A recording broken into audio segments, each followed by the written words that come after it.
Buenas noches, hermano. Van a tener que aguantarme porque estoy sufriendo los efectos de haberme vacunado contra la gripe. Así que tengo un resfrío que me tiene muy mocoso. Sí, me traje pañuelos por las dudas, si no, entre lo llorón que soy y la gripe o el resfrío. Quisiera que recordemos juntos hoy algo que entiendo el Señor puso en mi corazón, para mí en primer lugar, pero pienso que todos lo necesitamos. La Santa Cena es una ceremonia establecida por el Señor mismo y que por lo repetitiva a veces va perdiendo la importancia que realmente tiene y las verdades que encierra, fundamentales para nosotros. A través de los siglos la humanidad en diferentes lugares, culturas, etnias, ha cultivado ciertos hábitos históricamente como extraños a veces, como por ejemplo el de querer apaciguar a los dioses con sacrificios cruentos, tanto humanos en el peor de los casos como de animales. Y nosotros que somos gente muy civilizada, muy adelantada,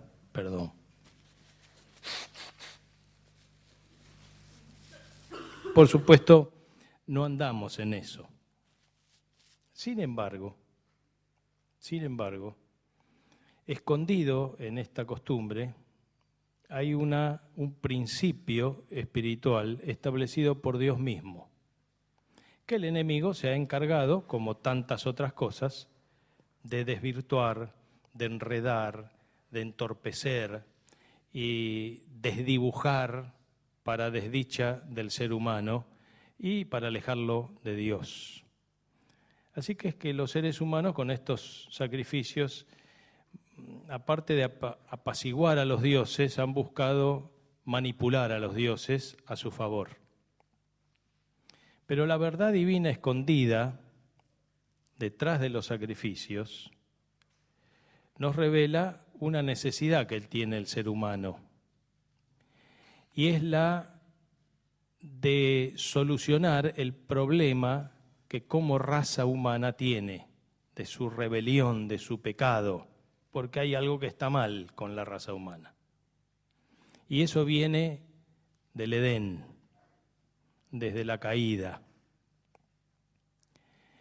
Y de allá para acá, el hombre ha pretendido siempre tapar, solucionar este problema de su pecado, de su alejamiento de Dios, de su rebelión, con hojas de parra o de higuera, hojas, pretensiones humanas.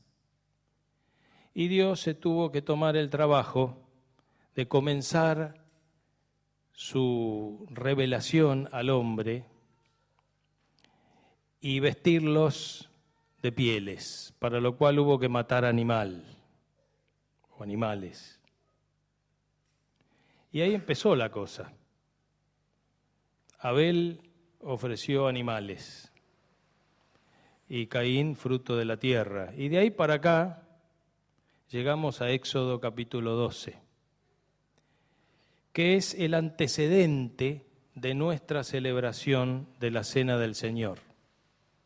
Y es la Pascua judía, porque nuestro Señor estableció la Santa Cena partiendo de la Pascua judía que Él ya había celebrado en ocasiones anteriores con sus discípulos, y esta era la última que iba a celebrar con ellos. Y en esa celebración de la Pascua judía estableció nuestra mesa del Señor, nuestra Santa Cena. Así que los invito a buscar en Éxodo capítulo 12 y vamos a leer algunos versículos. Como ven, no es nada nuevo para la mayoría aquí, sino todos de nosotros. Pero a mí me hace bien volver a repasar estas cosas. El marco histórico son las plagas de Egipto, y esta era la última, ¿no? La que conocemos como la plaga de la muerte de los primogénitos.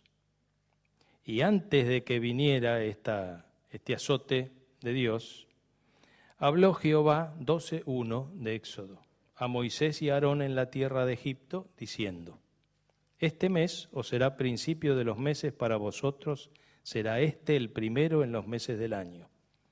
Hablad a toda la congregación de Israel, diciendo: En el 10 de este mes, tómese cada uno un cordero según las familias de los padres, un cordero por familia.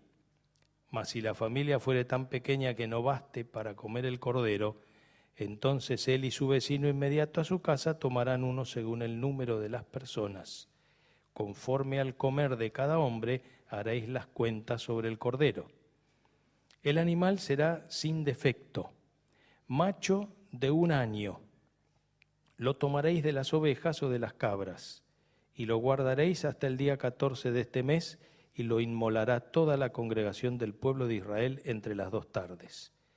Y tomarán de la sangre y la pondrán en los 2 postes y en el dintel de las casas en que lo han de comer. Y aquella noche comerán la carne asada al fuego y panes sin levadura con hierbas amargas lo comerán. Ninguna cosa comeréis de él cruda ni cocida en agua, sino asada al fuego, su cabeza, sus pies y sus entrañas. Ninguna cosa dejaréis de él hasta la mañana, y lo que quedare hasta la mañana lo quemaréis en el fuego.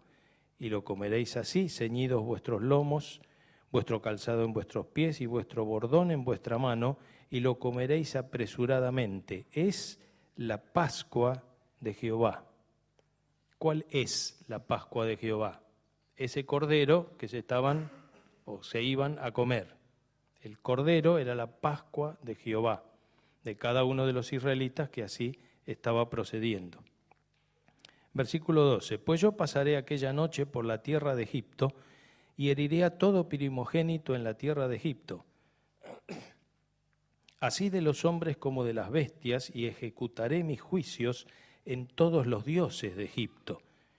Yo Jehová. Y la sangre os será por señal en las casas donde vosotros estéis. Y veré la sangre y pasaré de vosotros, y no habrá en vosotros plaga de mortandad cuando hiera la tierra de Egipto. Y este día os será en memoria, y lo celebraréis como fiesta solemne para Jehová durante vuestras generaciones, por estatuto perpetuo lo celebraréis. Versículo 20 del mismo capítulo. Ninguna cosa leudada comeréis, en todas vuestras habitaciones comeréis panes sin levadura.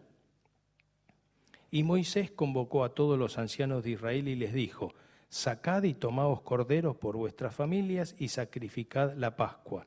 Y tomad un manojo de hisopo y mojadlo en la sangre que estará en un lebrillo, y untad el dintel y los 2 postes con la sangre que estará en el lebrillo, y ninguno de vosotros salga de las puertas de su casa hasta la mañana, porque Jehová pasará hiriendo a los egipcios, y cuando vea la sangre en el dintel y en los 2 postes, pasará Jehová aquella puerta, y no dejará entrar al heridor en vuestras casas para herir.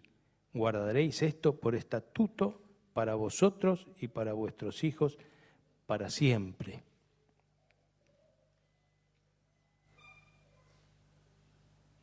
Hasta ahí el capítulo 12. Vamos a ir a 1 Corintios 5, 7.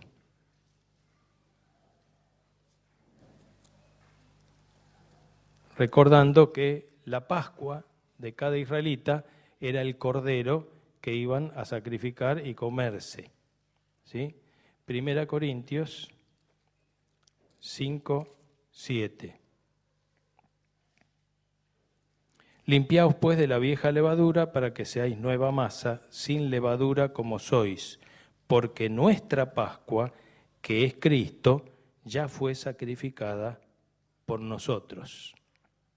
Y por último, el capítulo 11 de 1 Corintios, este pasaje tan conocido. 1 Corintios fue escrito antes cronológicamente hablando, antes que el más viejo de los evangelios, que fue Marcos. Marcos se escribió primero, después los demás evangelios. Antes de Marcos se escribió Primera Corintios. Y este es el párrafo, Primera Corintios 11, 23, es la constancia escrita de la enseñanza de Jesús el día que estaba cenando o celebrando la Pascua judía con sus discípulos. Así que esta es la primera constancia escrita del mandato del Señor de celebrar, aún antes que los evangelios, de celebrar la cena del Señor. 1 Corintios 11, 23.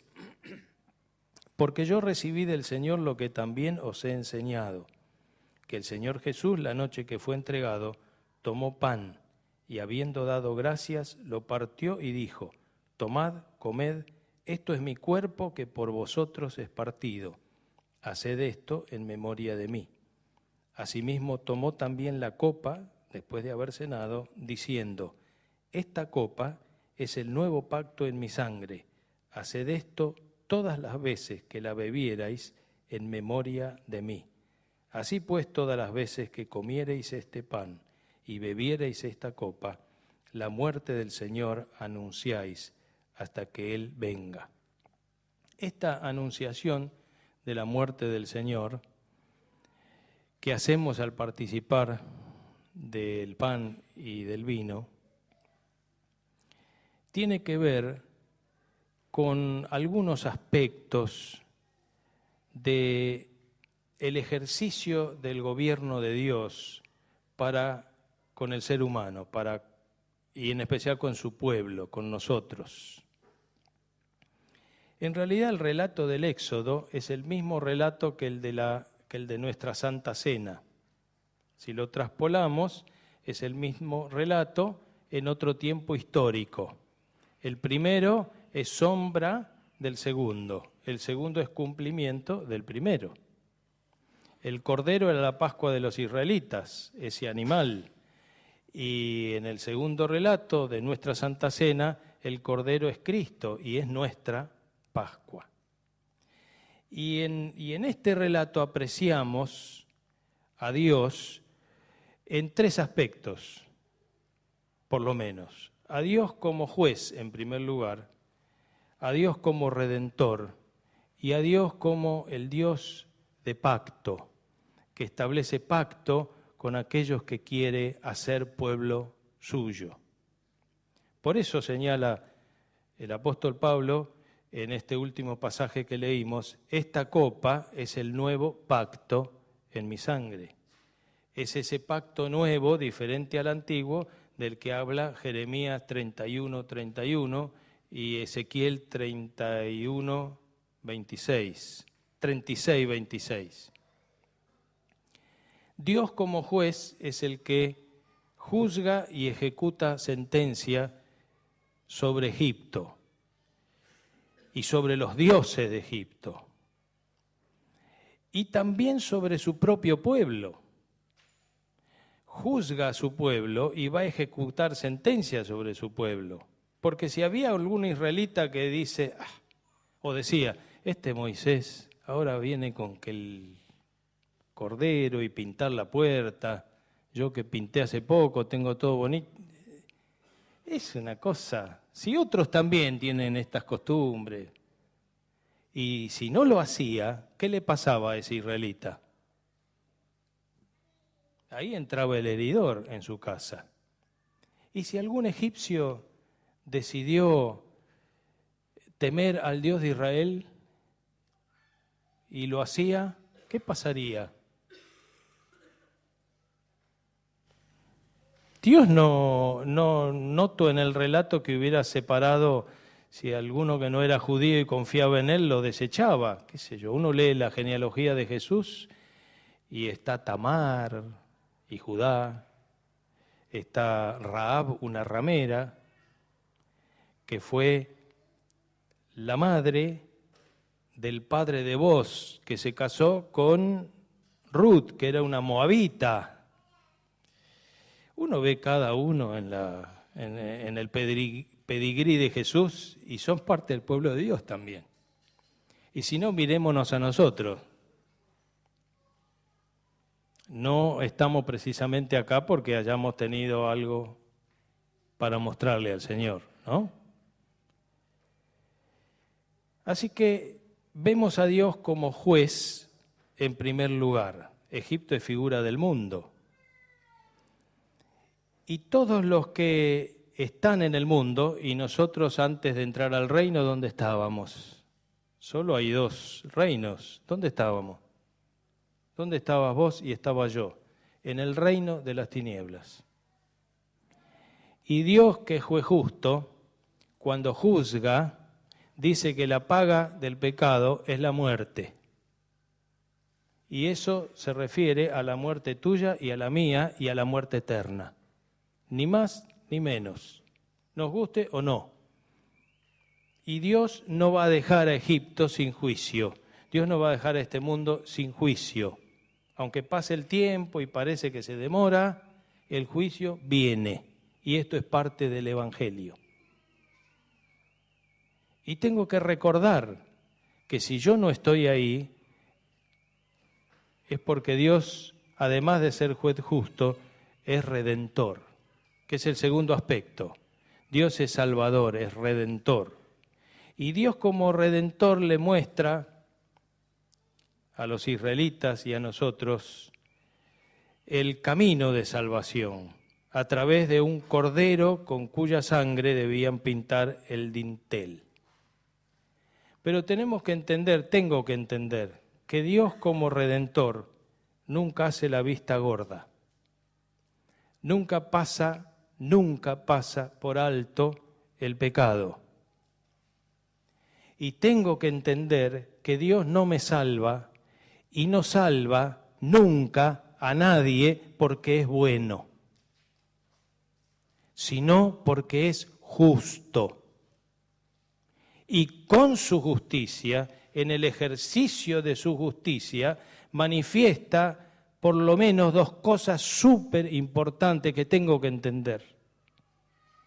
Manifiesta misericordia y gracia.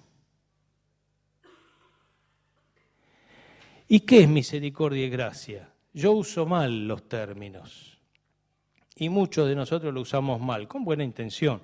Pero si vamos a ajustarnos a la etimología de la palabra, misericordia es que Dios no me paga, no me da lo que merezco. Y yo y vos merecemos la muerte y la muerte eterna. Cuando yo me convertí al Señor y era hijo de cristianos, me crié en la iglesia, aprendí a leer con la Biblia, en serio, con la Biblia aprendí a leer. Pero llegué a los 11 años y había las famosas campañas de Billy Graham. En la cancha de San Lorenzo era. Y yo ahí, con 11 años, criado en la iglesia, en un hogar cristiano, díganme qué pecados podía haber cometido. Díganme. Era buen pibe. Y cuando Billy Graham decía, porque la Biblia dice esto, lo otro, y habló del infierno, y el Espíritu Santo trajo convicción a mi vida, y yo supe que me iba al infierno. Así, derecho y sin escalas, a menos que aceptara la salvación que Dios me estaba ofreciendo en Cristo Jesús. ¿Y qué pecados había cometido? Pocos, pero el asunto era que era pecador y todavía no había tenido oportunidad de hacer más macanas. Y ahí me entregué al Señor. Dios, como Redentor, no nos salva porque es bueno y porque es tolerante, bonachón, sino porque es justo. Y además nos manifiesta en su justicia misericordia y gracia.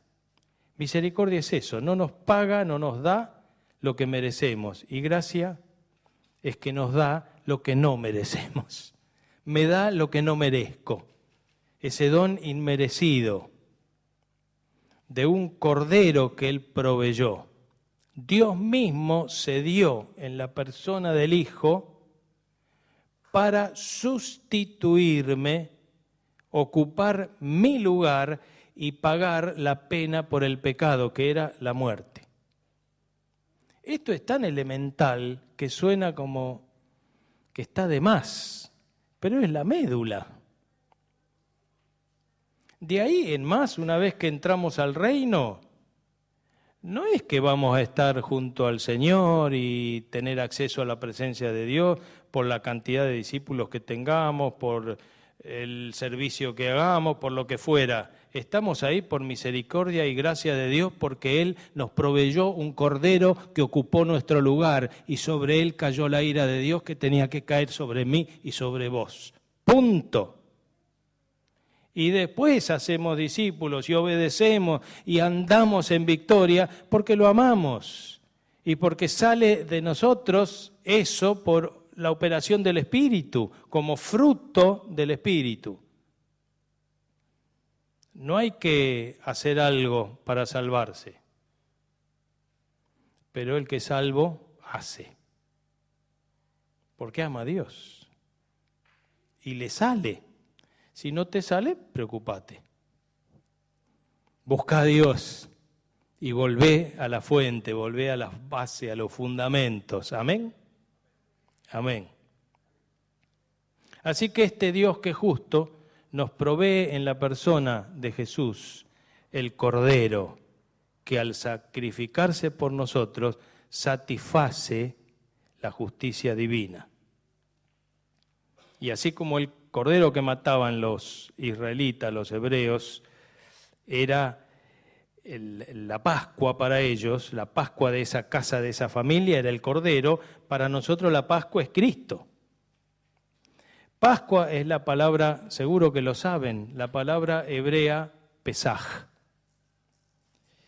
Y significa, por la etimología de la palabra, los que saben hebreo dicen que significa el pasar o el saltar de Dios.